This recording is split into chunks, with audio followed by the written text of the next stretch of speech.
Welcome to another episode of Voices. I'm your host, Keston Jones.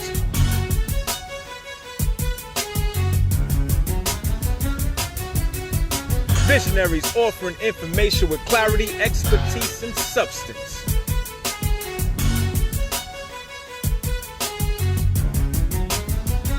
We are content experts. Let your voice be heard.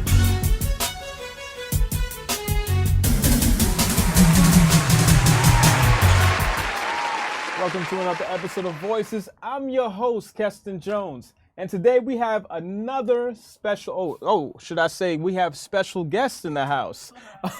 So we have Kwame and Jahque. And these two, I am so pleased to do this interview today, especially in light of previous interviews where we talked about love, we talked about working together. But now we have the embodiment of Black love. All right, so thank you guys for, no, I'm serious. Thank you guys for being on the show. How you feeling today? Feeling great. Feeling great? Yeah, I'm feeling well too. Happy to be here. Absolutely, man. It's kind of hot outside, so you can see, folks, I'm dressed down, but we're still going to give you the same content, the same energy. So, to begin, how did you guys, meet? How did you guys meet? I let ladies go first. Ladies go first? We seem to disagree a little bit about this first time, but we actually met. We agree on the location. Okay. We met at Columbia University. Next week will be 10 years ago. Okay. And congratulations. Thank you. We met at a business camp, and we actually don't tell this story much, so I'm glad to be telling it today. I happened to be walking past to go with my other teammates. And there's a girl, and she says to me, "Excuse me, he thinks you're cute." Oh. And I was just like, "Excuse me?" And I went over, and I felt uncomfortable, mostly because I'm like, how dare he not have the courage to tell me himself? Like, who is this woman or girl, because we were very young at the time, trying to communicate this to me. So then he was like, "I could talk for myself." And I see him like shy in the corner. So then I walk away and I come back and he goes, "Excuse me, what's your name?" And I was just like, I'll tell her my name, I guess. So I told her my name. We exchanged contacts, and it's kind of been history since then. And here we are. So I'd like to thank her. Okay. Which I didn't do then, right? But I guess her opening her mouth helped us out, because here we are today, and we have a child, and this seems to be going strong. Well, shout out to the matchmaker, whoever you are. Right. So let's hear your side of the story. My side of the story, 60% of that's true. So what happened was that I saw Jahque. We was like in a lounge, like a student lounge or whatever, like all doing work, and the girl that she mentioned, she was sitting right next to me, and we had interests in each other, her more than me. But I saw Jahque coming on the steps. I'm like, "Who's that?" But I said it so loud that she heard me. And she's like, "Oh, you want to know who that is? I'm going to go find out for you." And I said, "Please don't do that." Then she went ahead, and then she kind of broke the ice for me. But So question, if this young lady did not do that, would you have had the courage? And this is the question that I think a lot of fellas, we kind of like go through, where we see a beautiful woman, and we choose not to approach them for whatever reason, and then like the whole day we're like, "Oh my God, I should have said something." Like, would you have said something? Yeah, I would have said something. I think it was my first time seeing her like throughout the whole week at the camp. So I was like, "Yo, who is it?" Like, she just come, she followed the program. So I think once I figured out she was in the program, and I would have said something, would have like found the right time to approach her. So question, what kind of camp was it? It was a business camp. It was called Youth About Business. So it was a week-long program at Columbia University, and it taught us about mergers, acquisitions, how to read a balance sheet, all these things that businesses do when they're doing transactions in the global sphere. Okay, absolutely. So now you met 10 years ago now, and you guys have been through your ups and downs. You say it's a child now, a son or a daughter? Daughter? How old is she? Currently 10 months. 10 months? Yep. All right, how do you feel about being parents? It's a journey that I didn't think that we would embark on now, but I knew at some point we'd get there together, and I'm glad to be doing it with him and our lovely daughter. And it's exciting, honestly, you to think that we created a person who has so much personality. I didn't think babies could have this much personality. So much personality, and bring so much joy and light to our life. So I'm just really glad to have embarked on this journey with him. Absolutely. I mean, for me, as someone who works with parents, who especially fathers, I think it's important for men in particular to be there to support their partners through the pregnancy. Can we talk about, like, what was that like being a young couple, first finding out that you're pregnant? What kind of thoughts went through your head in terms of that process for you at that particular age? When we first found out, it was like January 15th. It was MLK Day, the King Day, of 2018, and it was for me, it was mixed emotions. You know, I was like happy, but you know, all these things was running through my mind, like, you know, how to support this child. You know, like, do I need a new job? Do I need 2 jobs? You know, finances. You know, I'm just running through all these things because, you know, like, we come from, like, you know, single parent backgrounds. Like, you know, we come from, like, you know, make them just minimum wage. You know, I see my mom struggle, I see my father struggle, and just, like, you know, all these things, like, going through my mind. I'm like, yo, what do I have to do to support this child financially? You know, Absolutely. So And we'll talk a little bit more about your backgrounds and where you came from. I think that's very important too. When we talk about parenting, we talk about, you know, being prepared for children. A lot of times, especially young folks nowadays, they may not come from environments where that was something that they saw regularly. So how did you feel as the mother, as the one who will be having the child? Right, the one who carried and created the child for 9 months Yes. and birthed this awesome little human. Yes. So to be totally honest, I don't think I cried. Well, I did cry. Cry. We found out on MLK Day. I was actually supposed to meet my friend who had off that day because she's a teacher. And I was excited to spend time with her because we live in Jersey and all our friends are in the city. Okay. And just something, I think I'm really in tune with my body and with myself. I think that's really important. And I think being so in tune, I said to him, I was like, something just doesn't feel right. And he was like, well, what do you mean? I was like, I don't know. Like, I think like I'm a few days late. It was still early. I said a few more days to go, mark it off my calendar. Yeah. And we decided to take a pregnancy test. And I said, oh my goodness, I'm pregnant. And then he was just like, really? That's what he said, really? And I was like, yes, of course. I mean, not of course, but let me explain why he said really. So back the year before, 2017 in November, I was told that I have some type of medical condition where I might not have children because of the way my blood clots. And if I did get pregnant, then it'd probably result in a miscarriage. And hearing that news at such a young age, I was devastated. And again, I think that's why I said earlier, you know, we didn't plan on embarking on this journey when we did, but the timing was impeccable. And I'm glad that we did. And when I found out, the first thing that we did was we went straight to the doctors, and she was like, well, right now, you know, it's too early to tell because so small. So she wasn't even a fetus then, because I was so early on. So back to being in tune with my body, like I knew something was not off, but different. But overall, I was elated. I mean, the pregnancy could have been easier, but it wasn't the worst thing ever. And I think I just learned, I have gained such a new respect for women that are pregnant, regardless of age, but especially mothers that are in school. I was lucky enough to have just finished my master's and got my dream job when I found that I was pregnant. Okay. But to have done that while in school, I don't understand how I could have done that. And my mother was a teenage mom, you know, so big ups to her and all the other young mothers out here. So can you talk about the process? Because, you know, in working for the Department of Health, and on this show in particular, we've had a number of doulas come on this show. As I understand, you two had a doula work through this process with you. Can you talk about who this woman is, this powerful woman who I'm very familiar with, folks? Can you talk more about that process and what went into, you know, deciding that you're going to have assistance throughout this process? Yes. I'm very glad you asked, because now that we've had a doula, like I we had two. Two. Okay, two. Thank you. We had 2 doulas. One of which was on your show, Regina. And Shout out to Regina. And that's the first person that we found that then led us to Tia, who was amazing. So like Kwame said, we had 2. And the reason we had 2 is because Regina has a full-time job, right? In addition to being a full-time doula. So she said, I really want to work with you guys, but I'm going to have to bring on someone awesome, you know, as awesome as me with me to join this journey with you guys. And it actually started thanks to social media. Mm. I happened to be on Facebook as early as March, right? So I found it in December. I was about 3 months pregnant, which is very early. It's still the first trimester. And someone, I wish I knew who so I could thank them, but someone shared a video of her talking about the importance of being a Black doula, and a mother that had a miscarriage and was getting pregnant again, and this time wanted support. And I was just like, oh my goodness, like I never even heard of a doula. So I started doing more research, and then I was talking to my mother about it, and she was like, oh wow, it's interesting. She also had never heard of a doula. Yeah.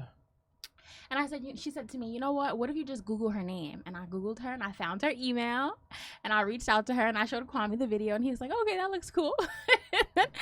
And we met with her, and both of them have been a huge part of our lives, from pregnancy, even after we gave birth, which is why I highly recommend that everyone has a doula.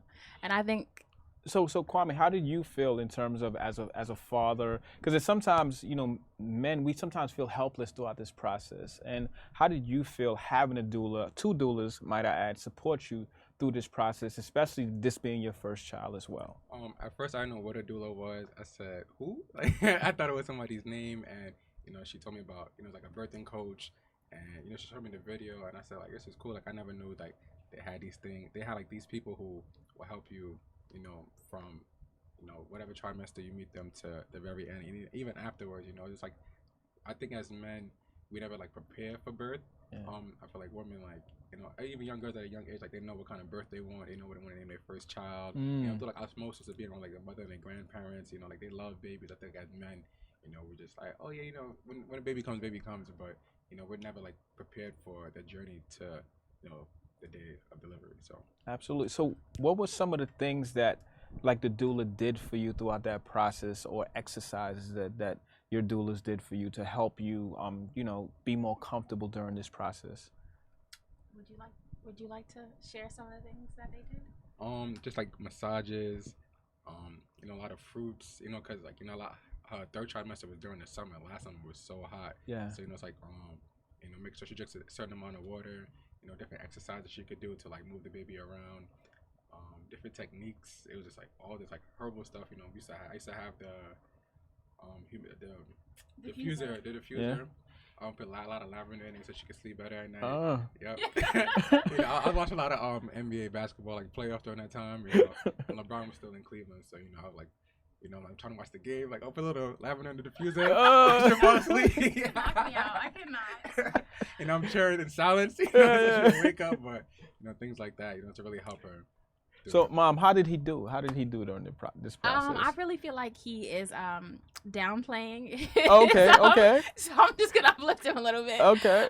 Because he was incredibly supportive, and I feel like he spoke about how dads are perceived and what messages are sent about how involved you don't have to be, but he was the opposite, right from the beginning. Like, he brought me a maternity pillow, he brought the diffuser, and no one told him to do that. We have this like books of oils. He like he said, he put the lavender in there, figured all that out. I didn't really have any cravings, so I wasn't gonna say he went to the store, but outside of the pregnancy, well, before we even gave birth, he attended almost every single prenatal visit. Yes. So I never felt alone. And it was normal for us to both be there asking questions. If anything, he recorded and wrote the questions down. Uh-huh. So he was incredibly supportive. And then, like he said, he was like, wait, what is a doula? So when we met Regina and Tia, he was like, wait, what is the purpose of this? And then he started to find out more about them. He was like, oh, I'm really glad we did this. Yes. And I think that in labor and even before, like, they did coach us, right? We decided to go to a hospital that was maybe about 45 minutes or so. 45 minutes away from where we live, which is somewhat far in New Jersey. And my labor went really quickly, especially to be a first-time mom. But, he called Regina and Tia. He was like, the contractions aren't too far apart. Like, I need to take over. She's in the shower right now. So that way, so she could be calm. So he knew what to do and how to kind of step up and be more vocal. And I think that so often, and even Regina talked about this, right? Like, they have seen fathers that are sitting in the corner watching the game, playing on their phone, texting, or maybe not even at the hospital because they assume that, okay, the other women in this mother's life will be there. That wasn't Kwame, right? Like, he clearly we were together. He called everyone. We had a plan of action of like who's gonna get called first, who's gonna get called last. He made sure to handle that. So I think he did great. You know, when Well, shouts out to both of you guys, and for me personally, in doing this work, you know, you hear about the high rates of infant mortality, maternal morbidity during this process, and we also often attribute it to, you know, inadequate health care or hospitals, and that's by part, you know, a part of it. But I think also the fact that a mother has the father there with her to help support her through those difficult nights, going to visits and things like that is totally beneficial throughout this process as well. So, you know, hats off to you, hats off to both of you for working together. Yeah, I think it's really like a team effort. Yeah. You know, like in this together. Like, yes, she's doing all the physical work, but you can do like a lot of emotional support, and I think that really helps like a lot of the physical, you know, pain she may feel, like a lot of the, you know, contractions that kick in, like it helps her go through it much better. Because I think it's more mental than physical. Yeah. That's what she told me when, you know, she was giving birth.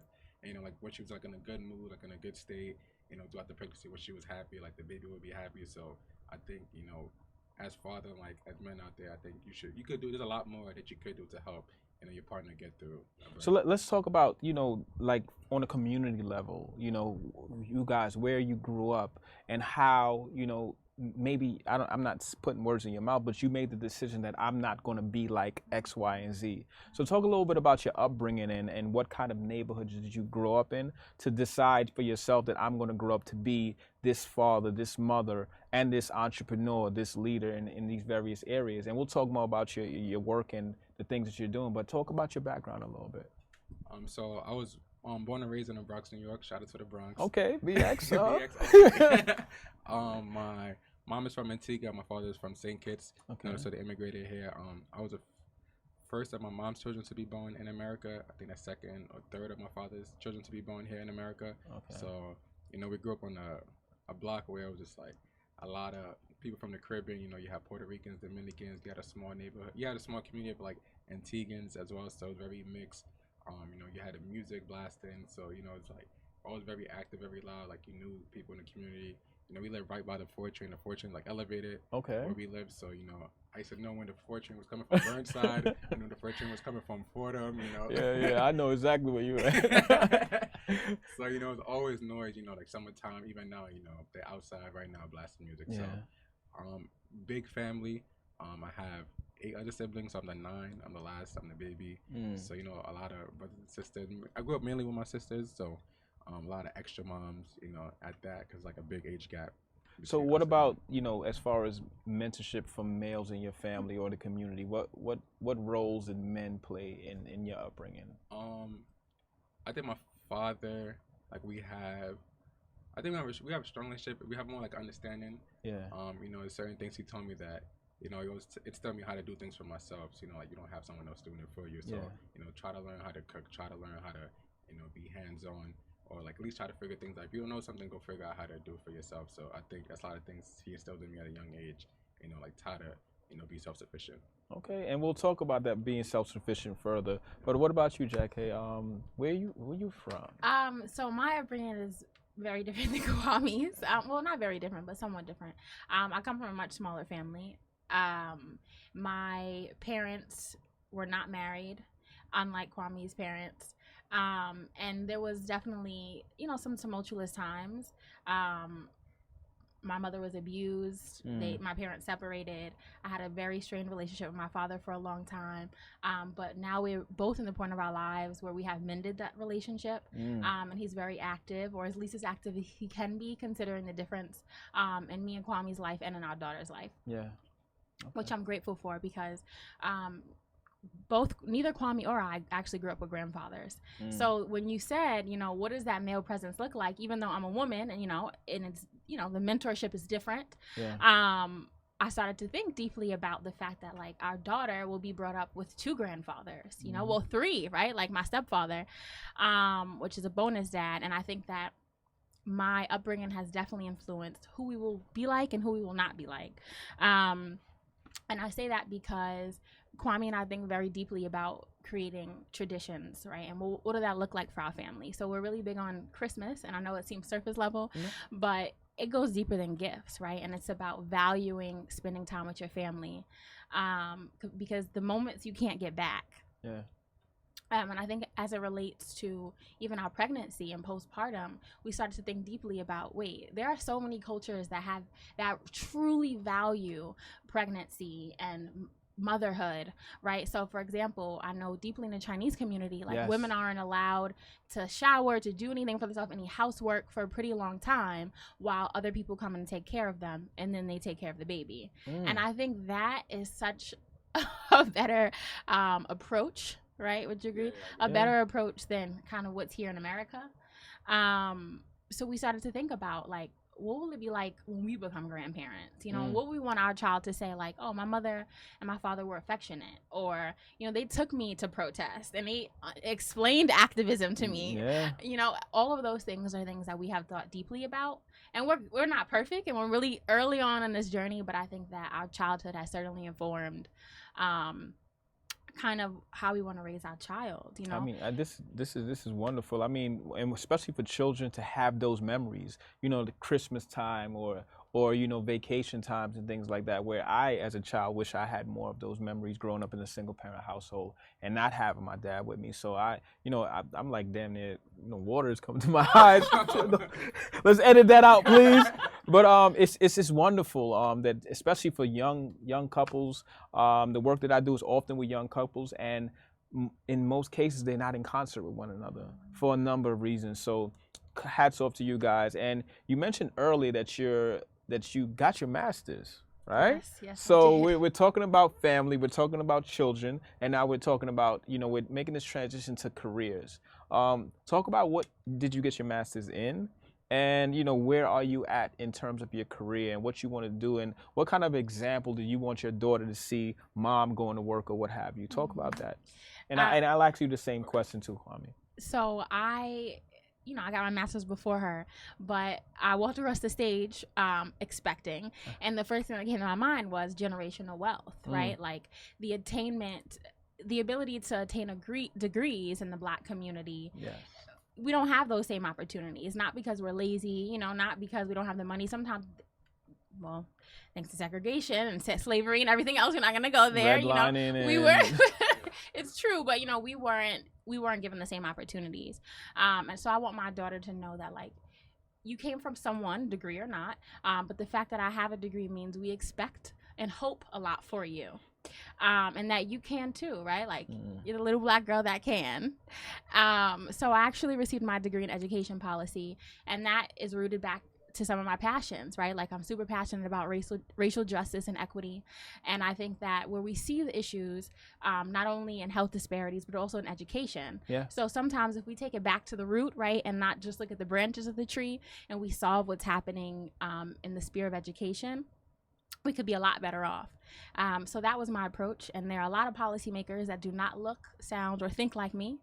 So that's exactly why I decided to enter that field. And on the side, currently, I, along with, again, en route of, or in lieu of being passionate about racial justice and equity, I've decided to become a freelance grant writer and support local or rising businesses. Okay. So that's some of my services. And the other thing, in college, I realized there's no way that I should be paying all this money to learn about Black scholars and the contributions that they've made to this country and to their community. And it was exposure to some of these theories and philosophies that I said, you know what? I think high school students should have access to this. Yes. You know, and I think that will also change how we see our education and how we navigate it that young. Because I think sometimes, you know, we think that in order to be an activist or an agent of change, you need to be so much older, you need to have a degree, and you don't. So with that in mind, I've decided to create a program called Pathways of Consciousness, POC, that I'm leading here in New York City as well as in New Jersey. Okay, shout out to Pathways of Consciousness, and we'll be hearing more about that particular project as I guess time permits, or as what's the word I'm looking for? I'll share more about that information. But Kwame, talk about yourself and that process in terms of finding your career and where you're at right now. What do you strive to do as you develop into an agent of change? Okay, so I currently work as a clerk at a corporate firm downtown. So I always had an interest in the legal field. For me, it's more of a personal story. Like, my oldest brother on my mom's side, he's currently serving a life sentence right now. So when I first met him in a prison. He had shackles on his like hand and feet, and for me, it was just like I did the math. I'm like, wow, he was so young when he got incarcerated, and obviously was sentenced. So for me, it's like, and I've seen like the same cycle of like young men in our community. It's like a cycle of like I feel like in the Black community, 9 times out of 10, we end up on the wrong side of the law, and it's like not people that advocate for us that look like us or come from communities like us to understand like what we go through. Sometimes the traps that are there for us, and as Jahque was saying, it's like the root of the problem. There's not too many opportunities for us and the proper education, proper resources to uplift us and help us progress our lives. So for me, like, legal field is more like a personal story. So you planning to pursue to become an attorney at some point? Yeah, or? at some point, yeah, I plan to become an attorney, civil rights attorney. I think my main focus would be juvenile justice, to help prevent seeing so many Black young men and women end up in jail. You have like a Khalif Browder. He was so young when he was sent to Rikers Island, and he was that's what I'm looking for. He was in the box for so long, for almost like a solitary confinement for almost like a year and a half. How his mental state at a young age, basically he was a baby going through that, from a brain development standpoint, and basically led to his ultimate suicide. So I mean that's the reality for a lot of our youth. A lot of our youth are, being charged as adults. That's why the raise the age law was such a great thing to pass in our community. So for me personally, I commend you guys because I share in the same passion. Being someone who comes from the inner city, comes from Brooklyn, and that's why I'm pursuing my doctorate. I shared on this show that I'm soon to be Dr. Jones, and hopefully by the time God willing, because we need more of us. We need more people because oftentimes our approach is non-traditional. Whereas other communities, it's a tradition to get your degree, to go to the south of France, or to travel and to do all these things. But for our community, many of those resources may not be available to us. So speaking of non-traditional, right? We talked about education. We talked about how you met. But where you're at right now may not be the traditional approach in terms of as a couple. You're co-parenting, obviously. You're together as a couple. But some people may ask, why aren't you married? And I don't mean to put this out there. Please forgive me, Kwame. I don't know if you want to drop on your knees or something like that. But is there a reason why? And I ask that question because, again, the way the system works, the way legally, this country views marriage, parenting, and so on and so forth, they may not view a couple or a male who's in a relationship as being a legal father because he may not be married to the mother of his child and a number of other areas. So what are your thoughts about that? And I hope I didn't ask a heavy question. I don't want to just put no pressure on nobody. That question's actually very loaded. So before I let Kwame say his piece, I just want to take a step back and talk about why marriage is seen as important or not important in our community. Yes. Okay, so let's take it from a historical standpoint. Yes. Historically, here, Africans that were brought here via slavery were not allowed to get married, which is then why the creation of jumping the broom, right, is now incorporated into Black marriages and weddings, because that was a sacred ceremony amongst themselves to validate their own love. But then there was a time that people don't really speak about during slavery when slave masters actually encouraged them to get married. And you may ask why, or may not care to ask why, but here's why. The reason why is because they figured, you know what, we could actually keep them. We could keep them increase labor outputs and keep them more content if they stay married, because that means they're more likely to have children here, which we might actually end up separating. But the fact that we have children here, that means we could sell them and profit off of their union, essentially. And then it started to get complicated because they said, you know what, we can't even have them living together, because then that means that they might be so focused on enjoying time with each other and they'll forget about working for me.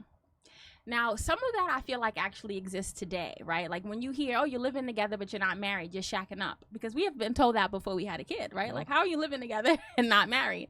So let's think about the parallels between that and slavery. This idea that you need to be separated. If you live together, you need to be married. Yeah.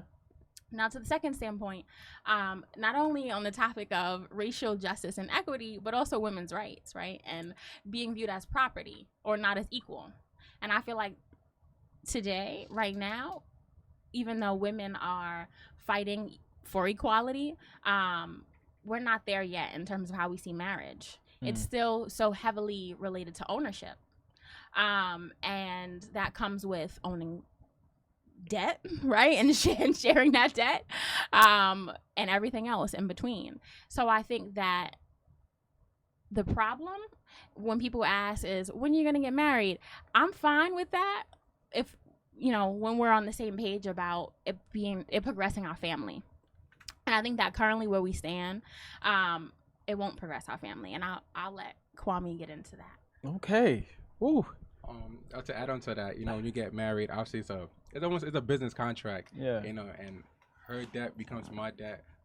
And vice versa. Her good credit becomes my credit. My good credit becomes her good credit. And like we both went to school. She obviously attained like a higher degree, and like that debt from that school, like it could negatively affect us in the future. Say like we want to purchase a home or get a loan for a car or like anything else. And, like, well, you have $250,000 in debt from when you went to go to school, and it's like that negatively affects both of us. So I think you look at that and it's like, okay, we could do better. We're still together, we still love each other, we still have a plan, but we could probably do better on our own, like marching forward together towards like the common goal. Even like things like such as taxes, who gets to claim the child, all these things, like all these like little loopholes. There's some benefits, but it's more negative than positives from like a business standpoint, from sometimes a legal standpoint as well too, because you end up paying more or you end up like suffering more because you're illegally together. So therefore, I mean, the number one thing about, or the number one question that I think anyone should ask a couple is, are you two in love? Are you two working together? Are you two supporting one another? Are you two supporting the child? And once that's in place, a lot of people have the assumption that you're not good until I believe or I witness or you're doing what I believe you should do. And that's what's happening to a lot of people. They're living the lives of other people in terms of how they wish someone else to be. So my question to you guys, you love each other, you're together, you're supporting one another, you're supporting your child, and that's the main thing, And I think you guys gave a couple of brothers who may be looking at this and maybe going through some pressure or something like that. They could just say, hey, watch this episode. No. They could say, watch this episode. Watch this episode. I mean, Kwame and Jahque, they really. So all my brothers out there, feeling the pressure, don't feel pressured. I'm talking right to the camera. Do not feel pressure. When it's your time, it's your time. And when it happens, it's going to be a beautiful thing. And let your lady know, remind her that, we're going to get married. Like, if you really do want to marry her, we're going to get married. We're going to get, like, don't worry. Like, I got you. As long as you feel reassured, you will be okay. And you'll buy yourself some time. So. Absolutely. You wanted to add to that, right? I agree. And I think that what you touched on is really important, right? This idea of, as long as you're happy, as long as but aside from happy and love each other, respect each other. Mm-hmm. Because I know too many people, well, not many, but enough, that are married. And I'm just like, if that's what it is, then you can keep that over there. Yeah. And I don't want to say, we're doing better than they are, but in terms of our foundation, right? The foundation has to be there. And I think we have that box checked off. We're just waiting for the rest of the stars to align, as he related and as he discussed in terms of the business aspect. And I believe that as long as both people believe that marriage is going to happen somewhere down the line, then you're okay. And like he said, take your time. But if there's any type of disconnect, like, please don't lead her on and say this is going to happen and it's not. You see what I'm saying? So I think that we've come to a mutual agreement that our reasons might be somewhat different, but we're both on the same page, but we're okay with not getting married today or tomorrow. So I think that needs to exist in order to, that discussion needs to be had in order to ensure that your relationship is going to continue to thrive. Absolutely. Also, one more thing to add to that, like I think we have sweat equity when it comes to like our relationship. We've been together for 10 years. We've been through bad times, we went through great times. We traveled the world together. We've seen the type of environments that we came from. Like, we've seen each other like, glow up and progress together. And I feel like a lot of people who get married early, they've never seen like their partner like outside of like, their element or outside. And then when something goes terribly wrong, how do they react to that? Yeah. Or like, they have a big argument. And I feel that, like we're on solid ground together because we've been through, tough times, and then we rose out of it together. So speaking of working together and being going through these storms together, you guys are, in addition to this partnership, you're involved in another partnership. Then there were three. Yes. Then there were three. So talk about your YouTube vehicle and what caused you to decide that this was a great thing for you to start, and share with the folks how can they see these episodes and what's to come of this particular show. So I think for us, being like we're young parents, especially like what my initial thought when it came to like I found I was going to be a father, it was like a lot of negative connotation, a lot of negative thoughts. And I feel like in our community, when you're young and you're about to expect a baby, or you feel like, your life is over, or, all your money going to go to your child, and, all these negative connotations, it's feel like, we should be celebrating life, we should be celebrating the birth of a child. Like, it should be a happiest and glorious time. So I think we want to show with our platform on YouTube was that, being a young parent, it can be fun, like, it can be enjoyable. Like, you don't have to think about the struggle that your parents went through or the struggle that others went through. Like, you can make it a positive experience for yourself. So we want to share our positive experience, because some people have never seen a positive parenting experience. Yes. They see like negative ones, like, and like I see a lot of negative ones growing up, but I also see some positive ones as well too. So we want to express that to the larger audience. Absolutely. Yes, and to piggyback off of that, I think we started to think about what does it mean for community to be involved in this process. Not too long after I had delivered our child, we said to ourselves, how can, kind of like you said, people not only know about our lives, but just take something greater from this and say, okay, here's some of the things that I want to incorporate when I do have a kid, or now that I'm expecting. So we hope to use that platform for that. We also have an Instagram, then_there were three. Okay. And the purpose of that is to not wait as long for the episodes that come out, because we do live lives, have busy lives outside of YouTube. And to share, whether it's like, funny things, some light humor, updates about what's going on in terms of our parenting journey, and also things related to health. Because I feel like I know a lot of young mothers, and fathers that decide to have babies early, and there's a lot of education that's missing from that in terms of the entire process. So the hope is that, the internet's free, but also if you follow us, it's easier for you to get some of these tips. To know, what to expect and how to take care of yourself and your baby. Absolutely. So, folks, please follow these two. And I think personally, as young Black couples working together, I think it's important for the greater community to see. Oftentimes, like in our communities, especially when we're talking about birth equity, when we're talking about healthy children, the men aren't in the room.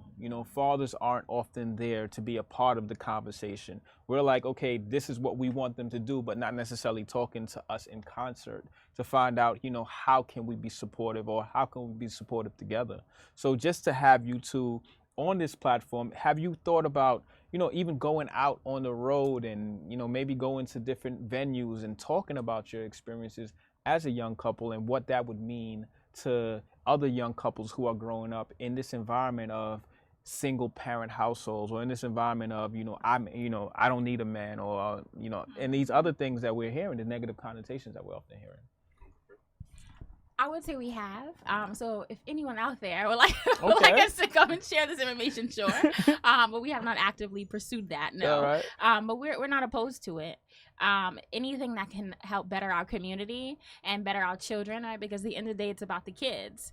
Then we're all for it.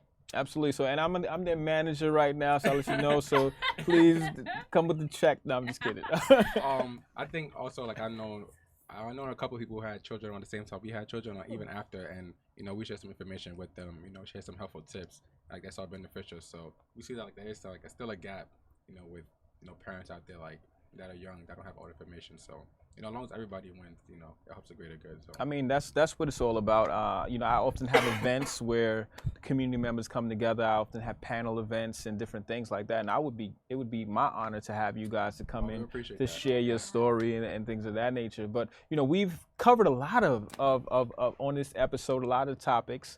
But what are some of the things that you want to leave us with in terms of what are you currently working on? What are some things we should look out for you? And, again, how can the folks get in contact with you? And by the way, we will share this information in the description of the video, but just how, what would you like to leave? We'd like to leave obviously our Instagram, Dinner with Three, and our YouTube page. We should be producing more videos throughout the summer and obviously into the rest of the year. Follow our Instagram page, and we have a lot of great information on there. You see us on family vacations and stuff. Okay. Having a good time. So that's how we want to leave that with. Yeah, I think that's that. And to oh yes, and if you're interested in my grant writing services or POC Pathways of Consciousness, you can find me at tinyurl /Jahque. And I would just like to say to remember the power in unity and respect and love, and to save the judgment for how you feel about someone else's relationship.